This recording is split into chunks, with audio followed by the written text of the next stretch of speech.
لله الذي فضل بني آدم بالعلم والعمل على جميع العالم، والصلاة والسلام على محمد سيد العرب والعجم وعلى آله وصحبه على بير العلوم والحكم. أما بعد. Bapak Ibu jamaah sekalian dirahmati Allah, mari kita buka terlebih dahulu majelis kita dengan bersama-sama baca basmalah. Bismillahirrahmanirrahim. Malam hari ini kita akan melanjutkan kajian tafsir Ibnu Katsir, masih membahas surah Al-Baqarah. Malam hari ini kita bahas ayat 26, 27. A'udzu billahi minasyaitonir rajim. Innallaha la yastahyi an yadriba mathalan ma ba'udatan fama fawqaha. Fa ammal ladzina amanu faya'lamuna annahu al-haqqu min rabbihim. Wa ammal ladzina kafaru fayaquluna madza arada Allahu bihadza mathalan yudillu bihi katsiran wa yahdi bihi katsiran wa ma yudillu bihi illa al-fasiqin alladzina yanquduna 'ahda Allahi min ba'di mitsaqihi wa yaqta'una ma amara Allahu bihi an yusala wa yusiluna fil ardh ulaika humul khasirun. Innallaha, sesungguhnya Allah, la yastahyi, Allah tidak segan, ayyadriba mathalan ma ba'udatan fama fawqaha. Sesungguhnya Allah tidak segan membuat perumpamaan berupa nyamuk atau yang lebih rendah dari nyamuk. Fa'amal ladzina amanu, maka adapun orang-orang yang beriman, faya'lamuna, maka mereka mengetahui, annahul haqqu mir rabbihim, bahwa perumpamaan-perumpamaan itu benar dari Tuhan mereka. Wa ammal ladzina kafaru, adapun orang-orang kafir, fayaquluna, mereka mengatakan, madza aradallahu bihadza mathalan, apa maksud Allah menjadikan ini sebagai perumpamaan? Yudillu bihi katsiran wa yahdi bihi katsiran.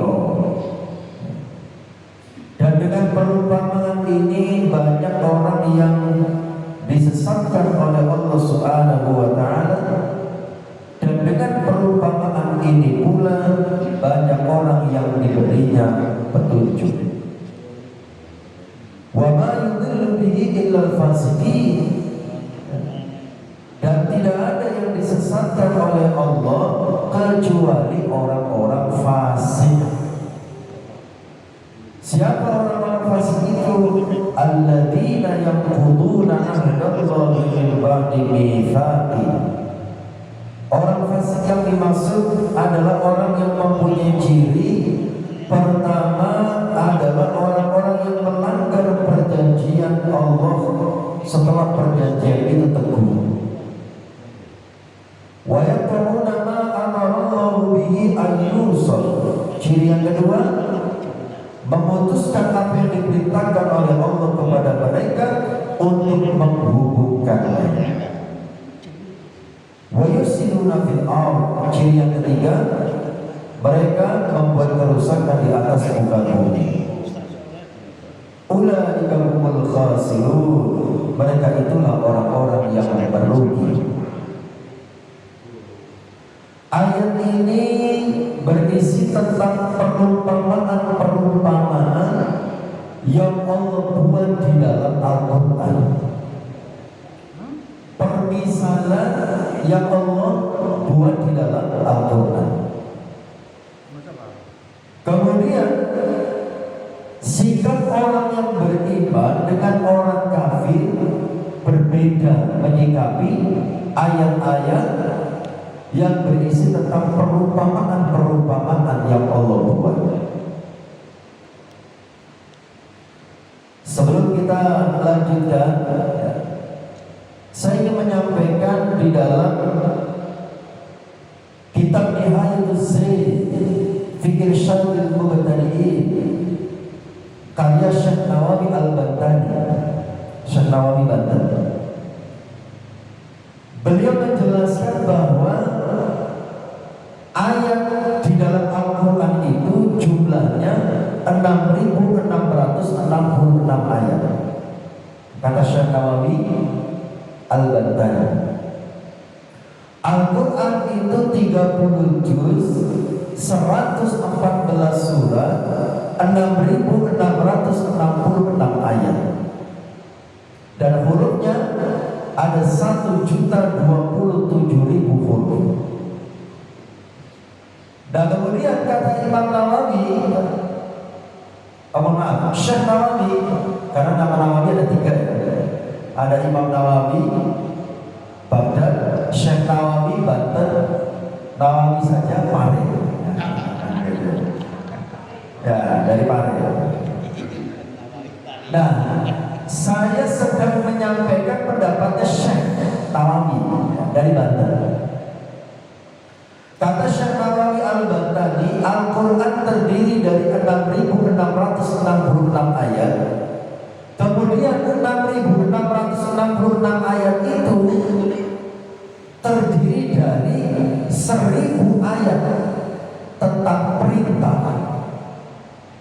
Jadi ayat yang berisi tentang perintah itu ada 1.000 ayat tentang larangan, 1.000 ayat tentang janji-janji Allah, 1.000 ayat tentang ancaman, 1.000 ayat tentang kisah-kisah dan kabar-kabar, 1.000 ayat tentang ibrah dan tamthil, ibrah dan perumpamaan-perumpamaan. Nah ini sudah berapa? 6.000 ya. Jadi ayat yang berisi tentang ibrah, pelajaran-pelajaran dan tamsil, ya, perumpamaan-perumpamaan itu ada 1.000, udah 6.000. Kemudian 500 ayat tentang halal haram, 100 ayat tentang nasikh mansukh. Nasikh mansukh itu ada ayat yang dihapus dan ada ayat yang menghapus. Sudah 6.600. Yang 66 ayatnya berisi tentang doa, istighfar, dan zikir. Itu kata Syekh Nawawi Al-Bantani. Jadi ayat Al-Quran ada 6.666 ayat, 1.000 berisi tentang perintah, 1.000 berisi tentang larangan, 1.000 berisi tentang janji, 1.000 berisi tentang ancaman, 1.000 berisi tentang kisah dan kabar, 1.000 tentang ibrah dan tamsil, 6.000, 500 tentang halal haram, 100 tentang nasikh mansukh, 66 tentang doa, istighfar dan zikir. Baik. Nah, kaitannya dengan ayat yang kita bahas malam ini. Malam ini membahas tentang ayat yang berisi tentang tamsil, perumpamaan. Nah, orang-orang beriman dan orang-orang kafir berbeda sikapnya tentang ayat yang berisi tentang perumpamaan. Kenapa dalam ayat ini membahas tentang perbedaan sikap orang beriman dan orang kafir tentang perumpamaan-perumpamaan dalam Al-Quran? Ini asbabun nuzulnya, sebab turunnya ayat ini, karena pada ayat sebelumnya Al-Baqarah ayat 17 dan Al-Baqarah ayat 19 Allah menceritakan tentang perumpamaan orang munafik. Ya. Jadi pada ayat 17 masaluhu, perumpamaan orang-orang kalladzi istawqada nar, seperti orang yang menyalakan api dan seterusnya. Kemudian pada ayat 19 Allah mengatakan au kasayyibin minas sama, perumpamaan orang munafik itu seperti orang yang ditimpa hujan yang lebat dari langit. Nah, ketika Allah menjelaskan perumpamaan orang munafik yang Allah jelaskan di dalam Al-Baqarah ayat 17 dan ayat 19, setelah itu ya, orang munafik berkomentar. Ya, orang munafik berkomentar. Komentar mereka adalah Allah terlalu tinggi, terlalu mulia untuk membuat permisalan seperti itu. Ya, terlalu tinggi dan terlalu mulia Allah membuat perumpamaan-perumpamaan seperti itu. Nah lalu ketika mereka berkomentar seperti itu, ya, tentu itu kan terjadinya di zaman Rasulullah ya. Ya. Kemudian setelah itu turunlah ayat ini. Jadi ketika orang munafik mengomentari ayat-ayat tentang permisalan, perumpamaan dengan komentar yang negatif, menganggap Allah terlalu mulia ya, untuk membuat perumpamaan-perumpamaan itu dianggapnya receh. Ngapain Allah membuat perumpamaan-perumpamaan itu? Apa maksudnya? Ya. Kemudian turunlah ayat ini, innallaha la yastahyi ayyadriba mathalan ma ba'udatan fama fawqaha. Bahwasanya Allah tidak suka, tidak segan, tidak malu untuk membuat perumpamaan ya. Bahkan perumpamaan ini ya, perumpamaan yang berupa nyamuk atau yang lebih rendah dari nyamuk. Nah, kata Allah, orang beriman sikapnya bagaimana? Fa'ammal ladzina amanu faya'lamuna annahul haqqu mir rabbihim. Orang yang beriman pada Allah, beriman kepada Al-Quran, maka sikap mereka meyakini bahwa perumpamaan-perumpamaan itu merupakan kebenaran yang datangnya dari Allah Subhanahu wa Ta'ala. Sementara orang-orang kafir mereka berkomentar, "Maka aradallahu bihadza mathalan." Apa sih maksud Allah? Apa sih maunya Allah dengan perumpamaan-perumpamaan ini? Bapak Ibu yang masih dirahmati Allah, ya.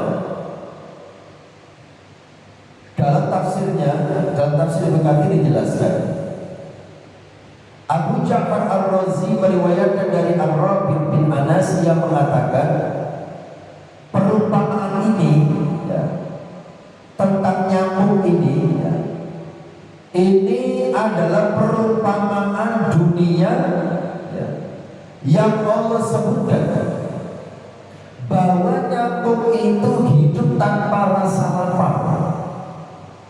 Namun jika kekenyangan maka ia akan mati.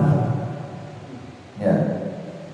Nyamuk itu hidup tanpa rasa lapar, tapi jika kekenyangan dia akan mati. Ya. Jadi nyamuk kan begitu ya. Apa namanya? Biarpun sudah gendut, sudah banyak darah di dalam perutnya gitu. Hawa nafsunya itu pengennya gigit terus kan begitu ya. Jadi gak ada laparnya, gak ada kenyangnya gitu ya. Ya. Jadi pengennya itu terus gitu. Tapi kalau sudah kekenyangan dia akan mati. Nah seperti itulah perumpamaan orang-orang ya, yang selalu memperturutkan hawa nafsunya.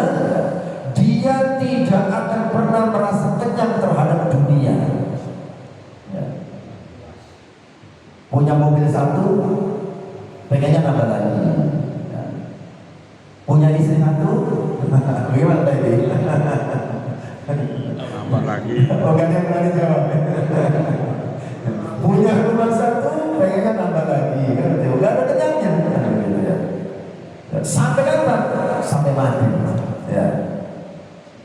Dan bagi orang-orang yang tidak beriman kepada Allah Subhanahu wa Ta'ala, ketika mereka memperturutkan hawa nafsunya, gitu ya, mereka melanggar syariat Allah, mereka senantiasa bermaksiat kepada Allah, mereka tidak beriman kepada Allah ya, tapi terus bersemangat mencari kenikmatan dunia.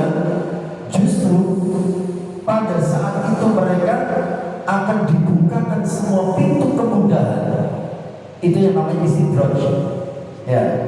Jadi kalau ada orang tidak merasa baik ya, banyak dosa dan maksiat, tapi malah dibuka pintu rezeki oleh Allah, dimudahkan semuanya oleh Allah ya, itu namanya istidraj ya. Jadi semakin orang durhaka kepada Allah ya, semakin bermaksiat kepada Allah ya, justru terkadang Allah justru membuka ya, kemudahan-kemudahan untuk memperturutkan hawa nafsunya. Itu disebutkan di dalam Al-Quran, surah Al-An'am ayat 44.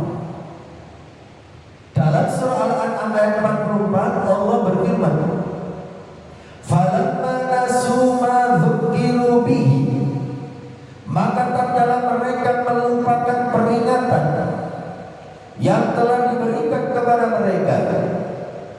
Sudah dikasih peringatan, mereka mengabaikan peringatan itu. Maka kata Allah, "Fatahna alaihim," maka kami pun membukakan untuk mereka abwaaba kulli syai', semua pintu kesenangan untuk mereka ya. Jadi semakin jauh dari Allah Subhanahu wa Ta'ala, terkadang Allah justru semakin membuka pintu-pintu kemudahan bagi mereka untuk mendapatkan kesenangan. Ya itulah namanya istidraj ya. Makanya hati-hati ya bagi kita yang barangkali tidak terlalu taat, banyak maksiat, tapi rezeki kok lancar terus. Nah itu hati-hati, karena khawatirnya itu adalah justru istidraj, penghulu, dibiarkan oleh Allah, tapi kemudian kita akan dihabisi sehabis-habisnya. Bapak Ibu jamaah sekalian dirahmati Allah Subhanahu wa Ta'ala, kembali lagi ke ayat ini, bahwasanya Allah Subhanahu wa Ta'ala tidak malu, tidak segan untuk membuat perumpamaan-perumpamaan sekalipun dengan sesuatu yang sangat remeh-temeh ya.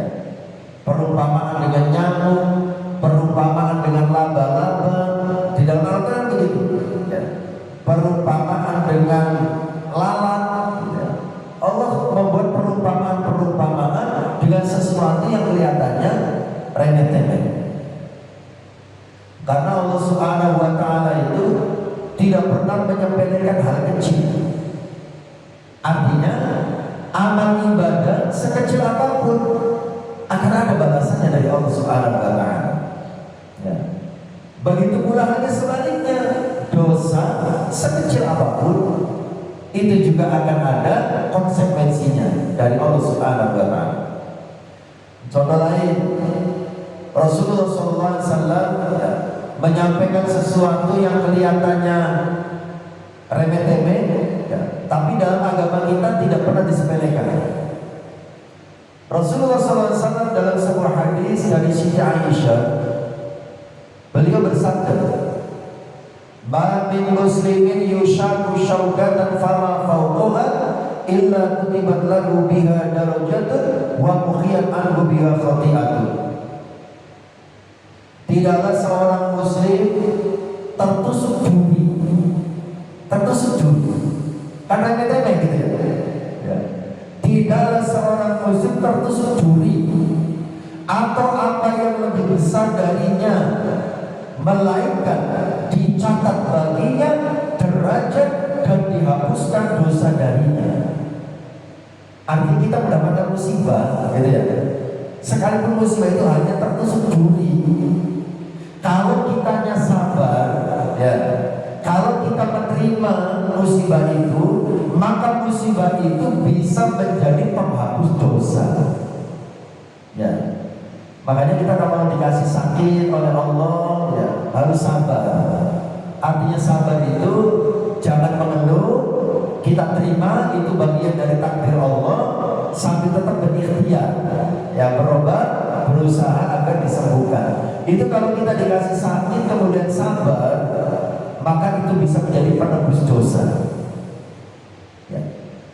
Inti dari hadis ini yang ingin disampaikan adalah bahwa syariat kita itu tidak pernah menyepelekan hal-hal apapun, sekalipun itu sangat kecil. Ya, sekalipun itu sangat kecil. Makanya di dalam ayat yang lain dikatakan, "Faman ya'mal mithqala dzarratin khairan yarah." Siapa yang beramal amal baik sekecil apapun, itu akan melihat nanti di akhirat, akan melihat balasannya. Begitu pula sebaliknya, wa man ya'mal mithqala dzarratin syarran yarah. Barang siapa yang beramal amal yang buruk sekecil apapun, nanti di akhirat dia pun akan melihat balasannya. Bapak Ibu yang dirahmati Allah, jadi Allah Subhanahu wa taala lewat ayat ini memberitahukan kepada kita bahwa Allah tidak pernah menganggap remeh sesuatu pun yang Allah jadikan sebagai perumpamaan. Meskipun hal itu hina dan kecil seperti nyamuk. Contoh lain, Allah membuat perumpamaan dengan lalat dan laba-laba. Dalam surah Al-Hajj ayat 73, Allah berfirman,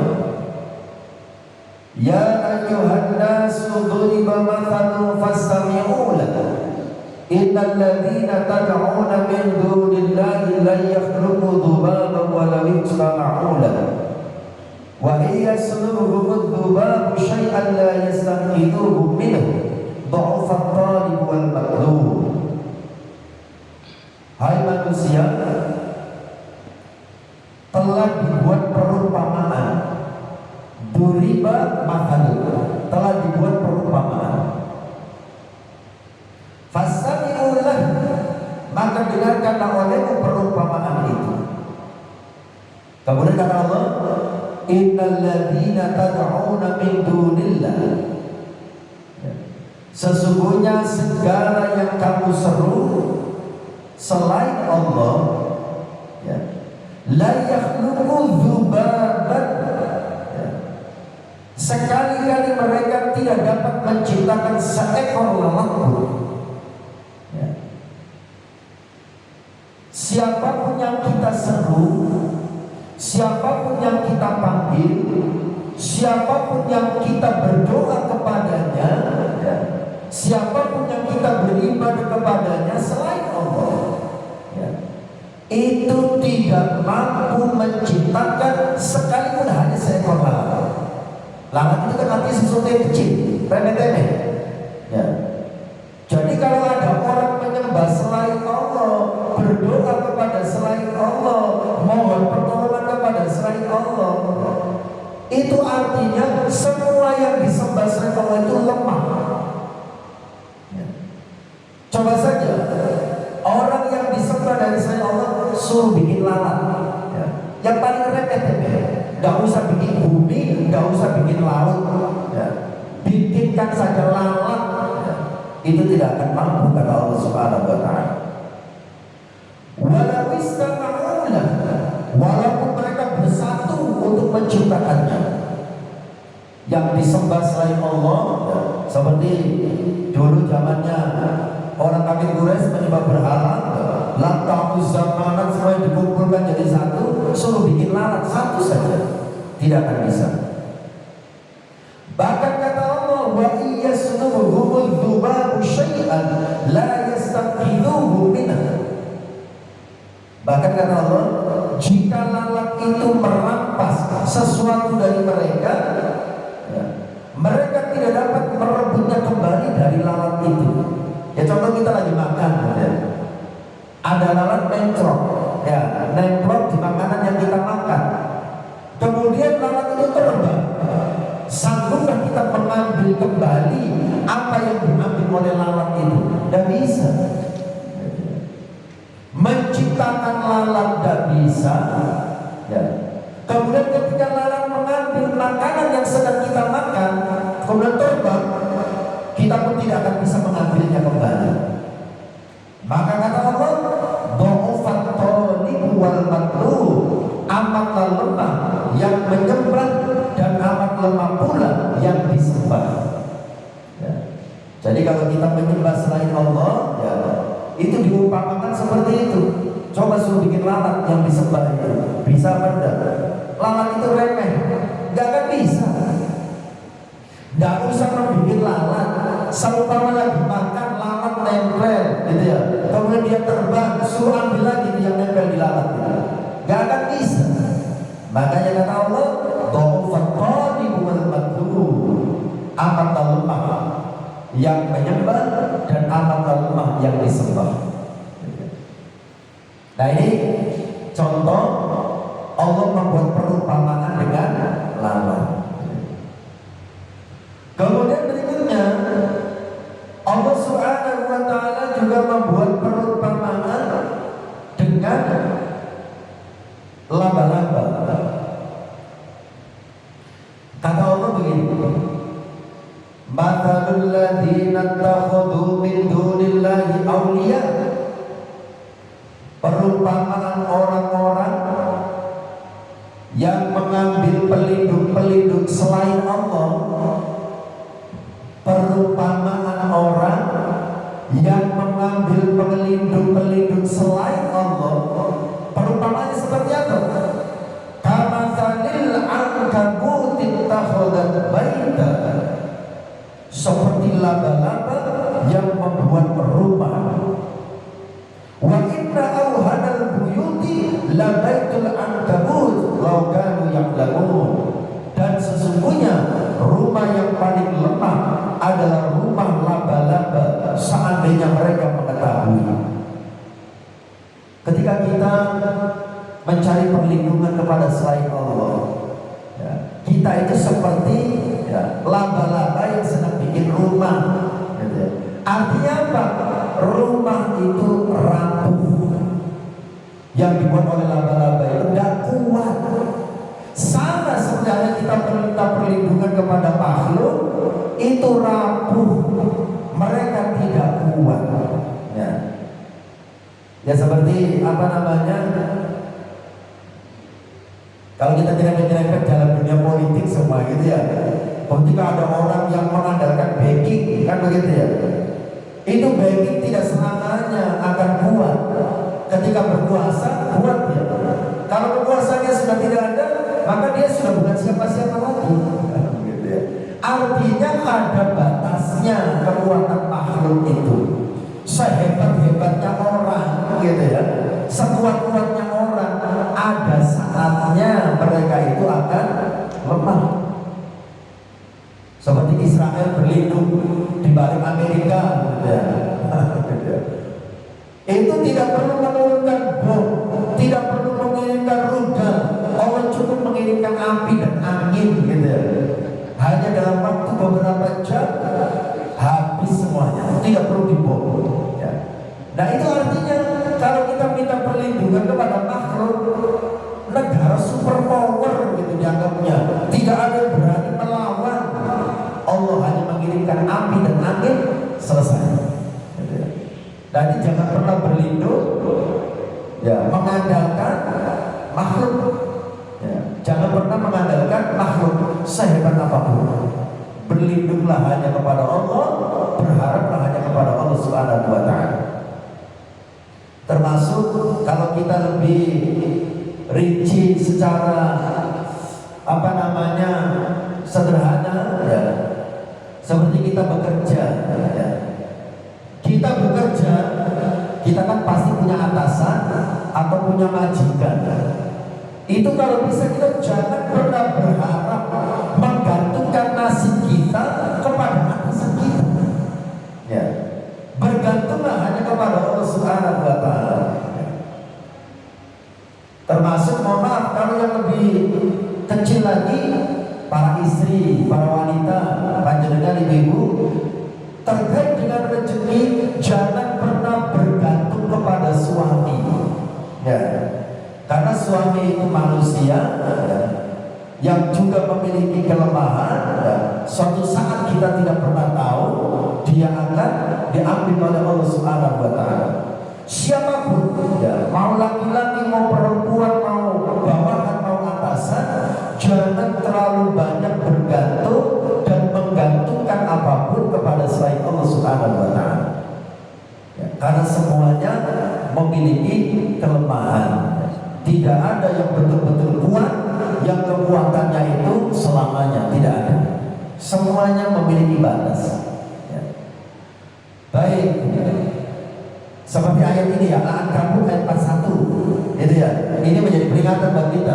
Al-Ankabut ayat 41, perumpamaan orang-orang yang mengambil pelindung-pelindung selain Allah itu seperti laba-laba yang membuat rumah rapuh, lemah, suatu saat akan mudah hancur. Bapak Ibu jamaah sekalian dirahmati Allah Subhanahu wa taala,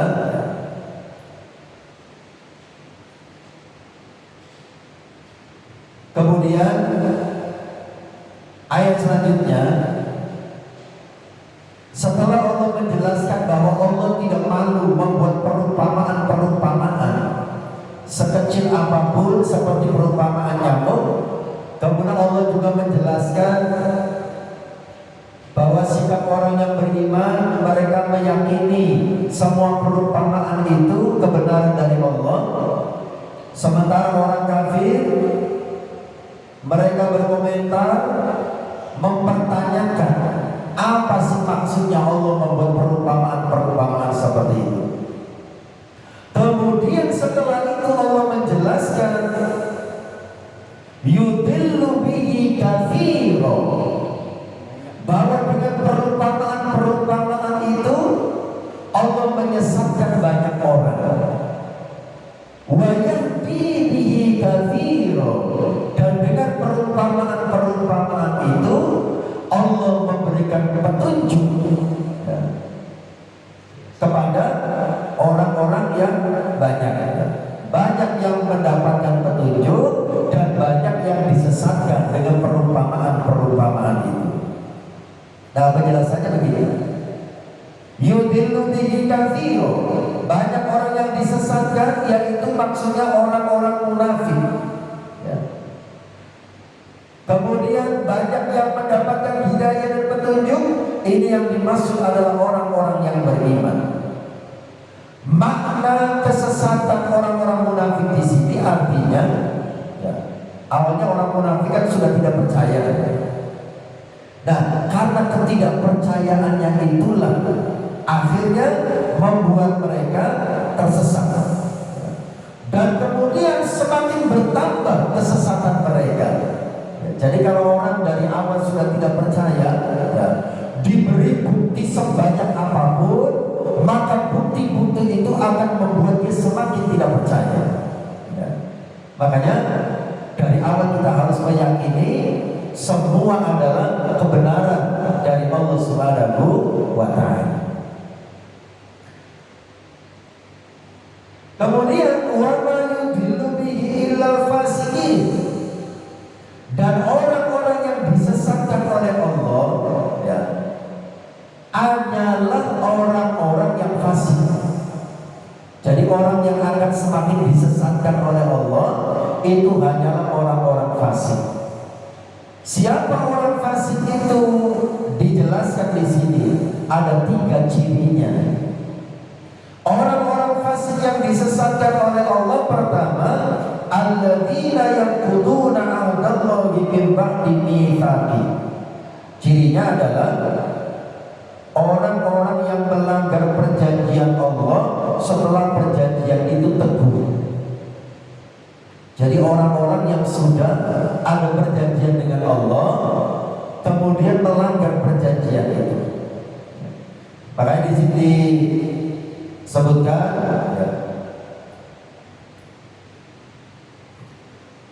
orang-orang yang melanggar perjanjian dengan Allah ini yang dimaksud pertama orang kafir ya. Jadi orang kafir itu sebetulnya sudah ada perjanjian dengan Allah Subhanahu wa taala ya, bahwa ya, nah ini ada wasiat dan perintah Allah kepada seluruh makhluknya untuk senantiasa mentaatinya dan menjauhi segala larangannya, baik di dalam kitab-kitab yang Allah turunkan kepada para nabinya ataupun lewat lisan para nabinya. Itu sudah ada perjanjian. Nah, tetapi mereka mengingkari perjanjian itu. Perintahnya tidak dilaksanakan, larangannya dilanggar. Seperti halnya orang-orang kafir dari Bani Israel, sebetulnya mereka sudah mengetahui ada perjanjian antara nenek moyang mereka dengan Allah Subhanahu wa taala yang disebutkan di dalam kitab Taurat, bahwa mereka berjanji akan mengamalkan isinya, kemudian akan mengikuti dan mengimani Rasulullah Muhammad SAW ketika saatnya tiba. Jadi di dalam kitab Taurat itu sudah disebutkan bahwa nanti di akhir zaman akan ada nabi terakhir namanya Muhammad, kitab suci baru namanya Al-Quran, dan agama baru namanya Islam. Dan mereka berjanji bahwa nanti kalau saatnya tiba mereka akan beriman kepada Rasulullah, kemudian akan mengikuti ajaran agama yang dibawa oleh Rasulullah SAW. Itu perjanjiannya di antaranya. Tetapi ketika saatnya tiba, ketika Rasulullah datang, ya, mereka mengingkari perjanjian itu. Mereka tidak mau beriman kepada Rasulullah dan tidak mau mengikuti syariat yang dibawa oleh Rasulullah SAW. Ini cirinya yang pertama ya. Mereka melanggar perjanjian yang sudah mereka buat dengan Allah Subhanahu wa taala. Kemudian ciri yang kedua, wa yaqta'una ma amarallahu bihi ayyusal. Mereka memutuskan sesuatu yang diperintahkan oleh Allah untuk disambung. Yang dimaksud adalah nyambung silaturahim, ya, hubungan persaudaraan, hubungan kekerabatan. Kemudian yang ketiga, ciri mereka kata Allah adalah wa yusiduna fil ardh. Mereka suka membuat kerusakan di atas muka bumi. Membuat kerusakan di atas muka bumi ini ya, maknanya ya, pertama, mereka memang dengan terang dan jelas melakukan kerusakan alam ya, yang dimaksud melakukan kerusakan di atas muka bumi. Yang kedua, yang dimaksud melakukan kerusakan di muka bumi adalah mereka melakukan dosa dan kemaksiatan. Karena dosa dan kemaksiatan itu kalau sudah masif, kalau sudah merajalela, itu akan mendatangkan murka Allah Subhanahu wa taala. Kemudian yang dimaksud membuat kerusakan di atas muka bumi yang ketiga adalah ya, mereka melakukan kezaliman di antara sesama. Makanya Bapak yang dirahmati Allah, di antara penyebab terjadinya bencana gitu ya, penyebab terjadinya bencana ini tiga. Yang pertama ya, karena salah kelola ya, salah kelola sumber daya alam. Itu disebutkan oleh Allah Subhanahu wa taala di dalam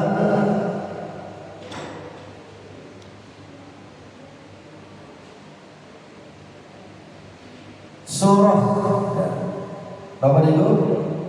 Zaharul fasadu fil barri wal bahr bima kasabat aydin nas. Jadi segala macam kerusakan yang terjadi di daratan atau di lautan itu disebabkan karena tangan-tangan manusia sendiri.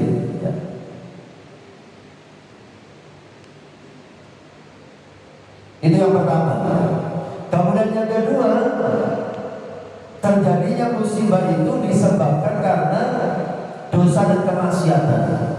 Itu dalam Al-Maidah ayat 78-79. Lu'inal ladzina kafaru min bani Israila ala lisani Dawud wa Isa bin Maryam dzalika bima asaw wa kanu ya'tadun. Bahwa dilaknatnya Bani Israel itu kata Allah dzalika bima asaw, semuanya itu disebabkan karena kemaksiatan yang mereka lakukan. Wa kanu ya'tadun, dan mereka melampaui batas dalam melakukannya. Itu yang kedua, penyebab terjadinya musibah di atas muka bumi. Yang pertama dalam Ar-Rum ayat 41.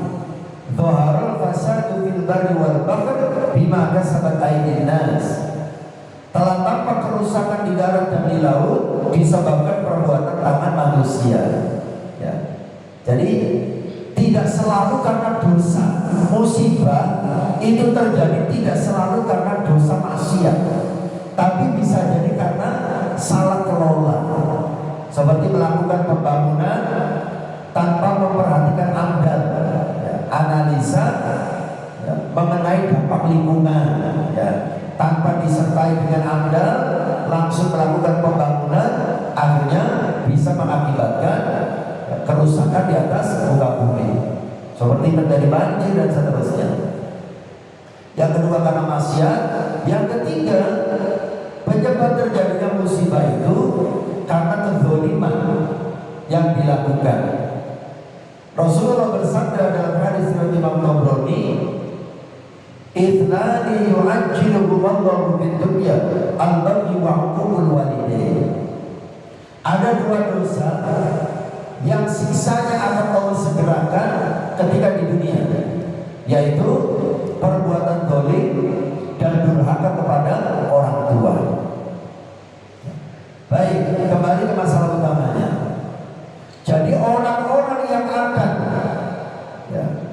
disesatkan oleh Allah Subhanahu wa Ta'ala itu adalah mereka yang pertama yang mengingkari perjanjian dengan Allah. Seperti kita ini kan waktu di alam ruh kan sudah ada perjanjian dengan Allah.